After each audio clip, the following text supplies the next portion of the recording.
Hello everyone, welcome to precision English classes. और आज हम बात करेंगे verb agreement with collective noun. Okay, कि अगर हमारे सेंटेंस में collective noun as a subject हो तो किस तरीके से हम उसके साथ वर्ब या हेल्पिंग वर्ब यूज़ करेंगे। ये टॉपिक बहुत इंपॉर्टेंट है। हर एग्जाम में आपको इस टॉपिक से, कलेक्टिव नाउन से रिलेटेड 2 या 3 क्वेश्चंस ज़रूर मिलेंगे। So I would request, rather I would suggest कि आप इस वीडियो को पूरा देखें सो दैट आप कॉन्सेप्ट को डिटेल में अच्छी तरह से समझ पाएं। और अगर आप चैनल पे फर्स्ट टाइम विजिट कर रहे हैं तो चैनल को ज़रूर से सब्सक्राइब कर लीजिएगा। ओके, सो कलेक्टिव नाउन के साथ वर्ब अग्रीमेंट समझने से पहले हमें समझना होगा that what are collective nouns. देखिए, nouns are basically naming words.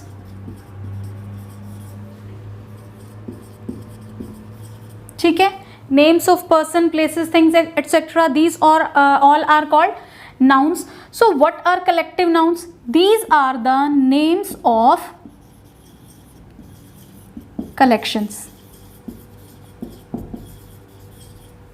Collection of what? Collection of people, animals और थिंग्स,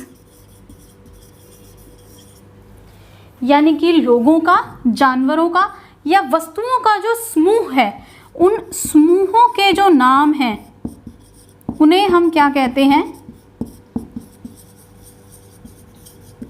कलेक्टिव नाउन। ओके, जैसे अ स्वार्म ऑफ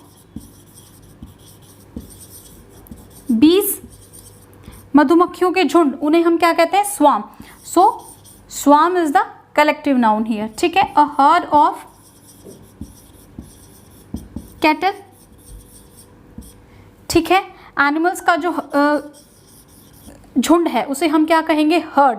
तो हर्ड यहाँ पर क्या है? एक कलेक्टिव नाउन है। और हम क्या ले सकते हैं? अ band of musicians,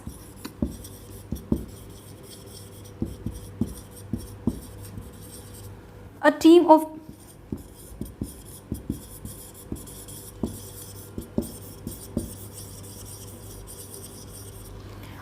of players. So here band, team, these all are examples of collective noun. ये समूहों के नाम है। खिलाड़ियों का जो समूह हो गया उसे हम टीम कह देते हैं, म्यूजिशियंस का समूह उसे हम बैंड कह देते हैं। So these all are examples of collective noun. So आज के इस वीडियो लेक्चर में हम डिस्कस करेंगे that if we have got a collective noun as a subject in our sentence, then how are we going to choose or use helping verb according to the subject. Okay, so अगर हमारे sentence में collective noun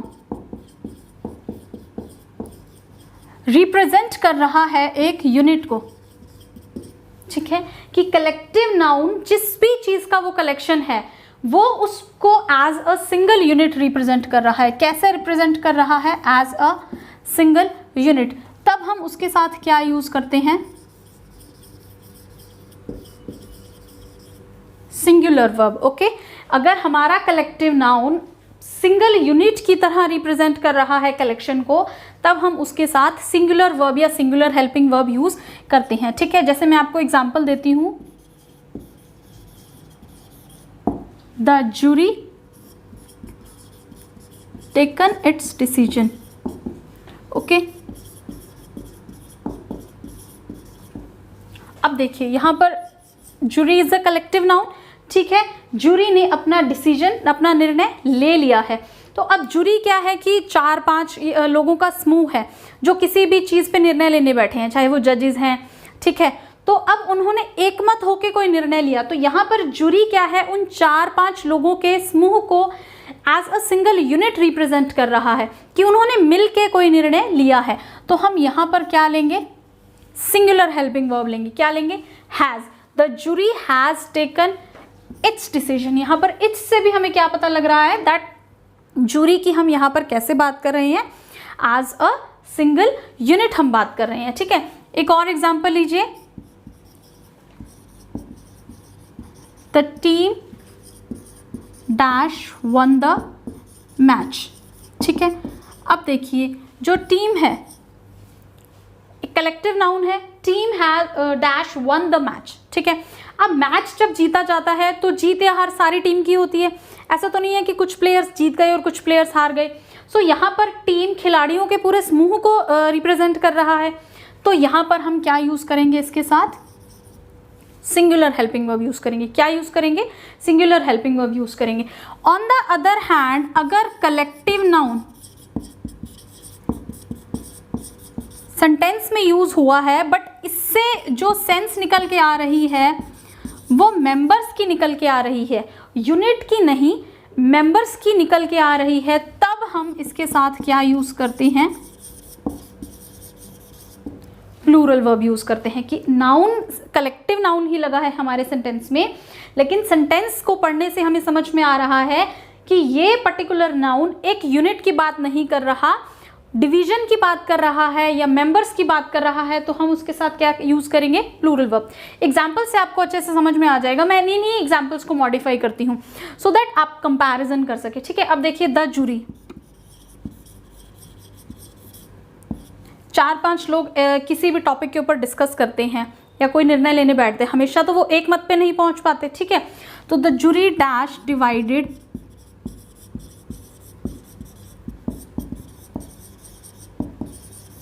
in their opinion, okay.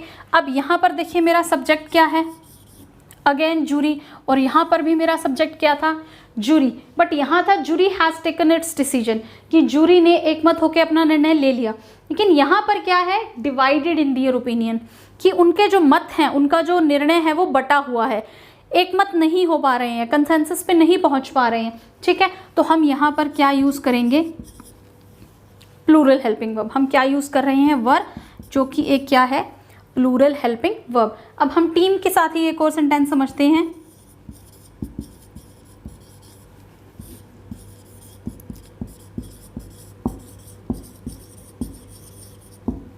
देखिए the team has one the match, team ने match जीत लिया। Now the team dash given medals, अब team को medals दिए गए, ठीक है। अब जब हम मेडल्स दे रहे हैं, अगर कोई टीम ने मैच जीता, मेडल्स दिया, तो मेडल हम इंडिविजुअल प्लेयर्स को देंगे, तो ऑब्वियसली यहाँ पर टीम एक यूनिट की नहीं, अपने प्लेयर्स की बात कर रही है, तो यहाँ पर भी हम प्लूरल हेल्पिंग वर्ब यूज़ करेंगे। अब इसी सेंटेंस में मान लीजिए मेरे पास ये होता, the team dash given a trophy. अब टीम को एक ट्रॉफी दी गई है, तो सारी टीम को एक ट्रॉफी दी गई है इकट्ठे। यहाँ पर वही जो सब्जेक्ट है, वही वर्ड टीम एक यूनिट की बात कर रहा है, लेकिन ऊपर वाले सेंटेंस में the team were given medals, her player को अलग अलग मेडल्स मिल रहे हैं, नीचे सारी टीम को एक ट्रॉफी मिल रही है। तो यहाँ पर मैं सिंगुलर हेल्पिंग वर्ब लगाऊंगी। तो आप देख रहे हैं कि हमारे पास सब्जेक्ट सेम है, सेम कलेक्टिव नाउन है, लेकिन we have to understand the meaning of sentence. वाक्य में वो जो वर्ड है वो क्या कहना चाह रहा है, या वाक्य में हमारा मतलब क्या निकल के आ रहा है, उसके अकॉर्डिंग हमें हेल्पिंग वर्ब या वर्ब का जो है यूज़ करना है, ओके। कलेक्टिव नाउन के साथ एक और तरीके की सेंटेंस स्ट्रक्चर जो हमें देखने को मिलती है वो इस तरीके से होती है कि हमारे सेंटेंस में होगा अ, उसके बाद collective noun, of, then a plural noun, ठीक है। जैसे मेरा सेंटेंस स्टार्ट हो रहा है, a herd of cows, okay. अब यहाँ पर हर्ड क्या है, एक कलेक्टिव नाउन है, ऑफ और प्लूरल नाउन क्या है मेरा, काउज, ठीक है। इसके बाद मुझे क्या यूज़ करना है, एक वर्ब या हेल्पिंग वर्ब यूज़ करना है, ठीक है। अब यहाँ पर ये नाउन क्या है, प्लूरल नाउन है, बट मैंने सेंटेंस में पहले कलेक्टिव नाउन यूज़ किया है, तो यहाँ पर जो मैं वर्ब यूज़ करूँगी वो सिंगुलर वर्ब यूज़ करूँगी, ठीक है। जैसे अ हर्ड ऑफ काउज डैश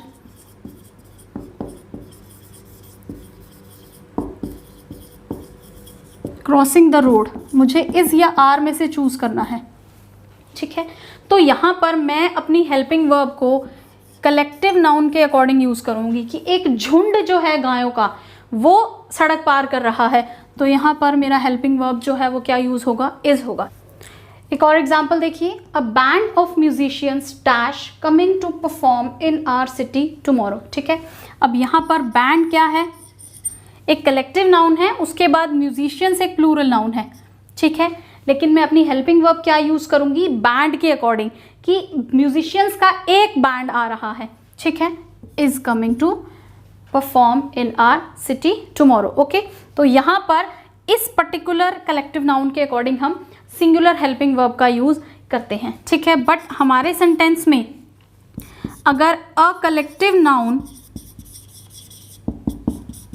ध्यान से देखिए स्ट्रक्चर को, अ कलेक्टिव नाउन ऑफ, ठीक है, उसके बाद एक प्लूरल नाउन हो और फिर एक रिलेटिव प्रोनाउन हो,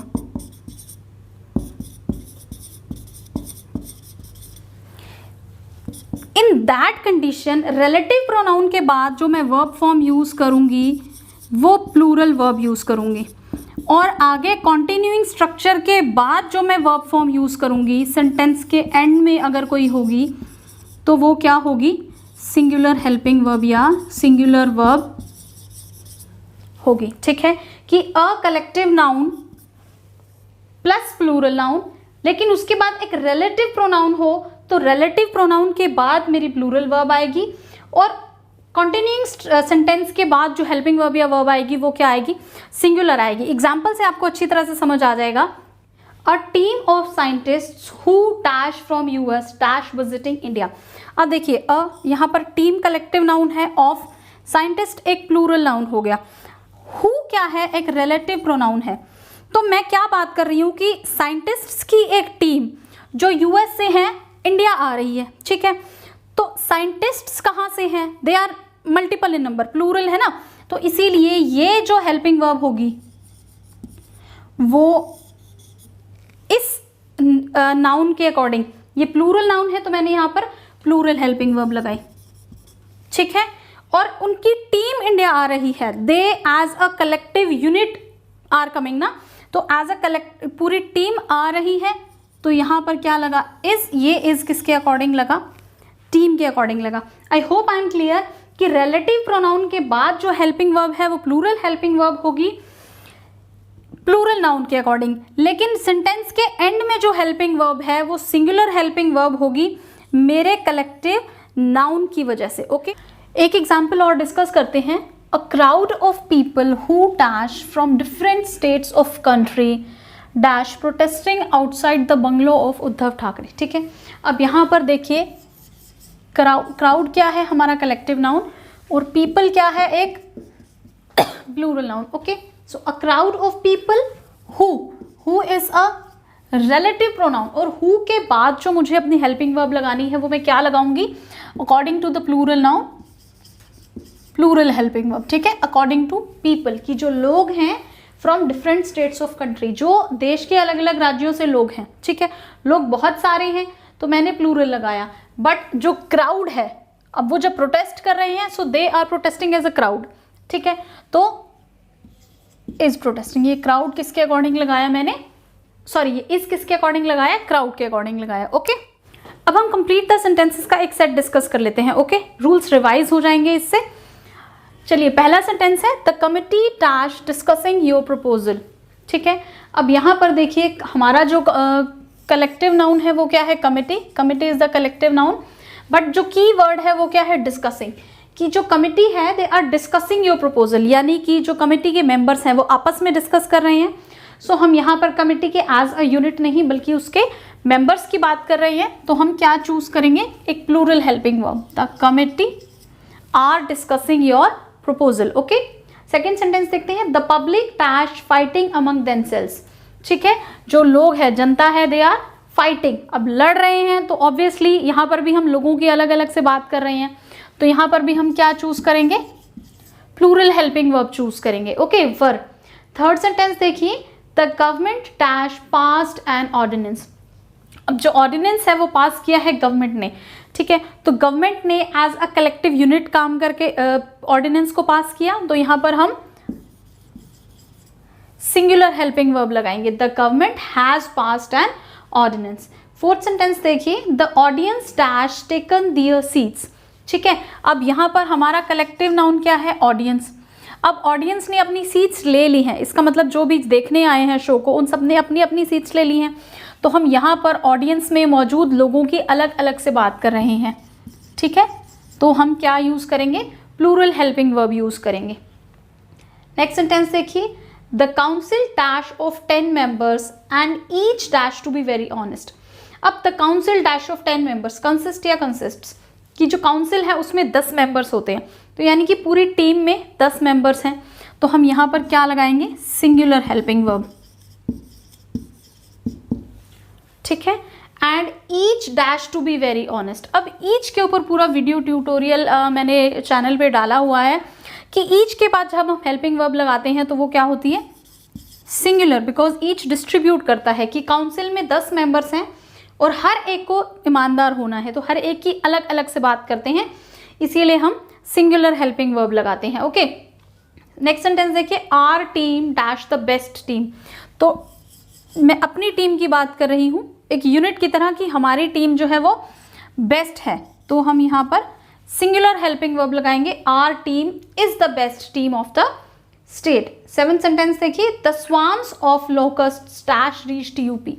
ठीक है, अभी अभी पाकिस्तान से टिड्डियों के दल आए हैं बहुत सारे, तो हम यहाँ पर बात कर रहे हैं स्वार्म्स, यानी कि स्वार्म जो कलेक्टिव नाउन है मैंने उसका प्लूरल लगाया यहाँ पर। तो यहाँ पर स्वार्म्स होने की वजह से, इस प्लूरल एस होने की वजह से मैं क्या लगाऊंगी, यहाँ पर प्लूरल हेल्पिंग वर्ब लगाऊंगी। कलेक्टिव नाउन को देखते ही सीधा मुझे यहाँ पर सिंगुलर हेल्पिंग वर्ब यूज नहीं करनी है। नेक्स्ट सेंटेंस देखिए, जैसे अ स्वार्म ऑफ बीज, यहाँ पर मैं अ स्वार्म, एक झुंड की बात कर रही हूँ। इस प्लूरल नाउन की तरफ मुझे ध्यान नहीं देना है, हमें देखना है इस कलेक्टिव नाउन की तरफ। यहाँ पर कलेक्टिव नाउन का प्लूरल कर दिया, इसीलिए मुझे यहाँ पर प्लूरल हेल्पिंग वर्ब लगानी पड़ी। लेकिन इस सेंटेंस में क्या है, अ स्वार्म ऑफ बीज, मधुमक्खियों का एक झुंड, तो मैं क्या लगाऊंगी, सिंगुलर हेल्पिंग वर्ब। क्या लगेगा, हैज। अ स्वार्म ऑफ बीज has entered my house. Okay, next sentence देखते हैं, Although the audience dash small in the meeting, it was a good brainstorming session for all. ठीक है, अब यहाँ पर हमारा कलेक्टिव नाउन क्या है, ऑडियंस। ठीक है, audience is the collective noun. हम यहाँ क्या बात कर रहे हैं, although the audience dash small in the meeting। ठीक है, कि जो ऑडियंस थी वो कम थी, ठीक है, छोटी थी, तो हम इसीलिए इसके लिए क्या यूज़ करेंगे, हम सारी ऑडियंस की इकट्ठे बात कर रहे हैं, तो हम इसके लिए क्या यूज़ करेंगे, singular helping verb. On the other hand अभी एक सेंटेंस हमने डिस्कस किया था, that audience have taken, audience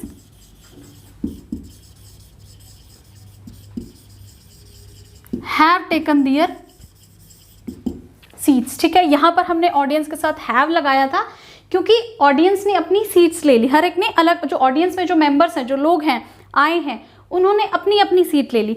तो यहाँ पर मेंबर्स की बात होने की वजह से हमने क्या लगाया था, प्लूरल हेल्पिंग वर्ब लगाया था। ओके, नेक्स्ट सेंटेंस देखिए, the jury dash argued for more than 1 hour and have finally decided to reserve the verdict. ठीक है, अब यहाँ पर जूरी हमारा कलेक्टिव नाउन है, but the key word is argued, कि उन्होंने बहस की।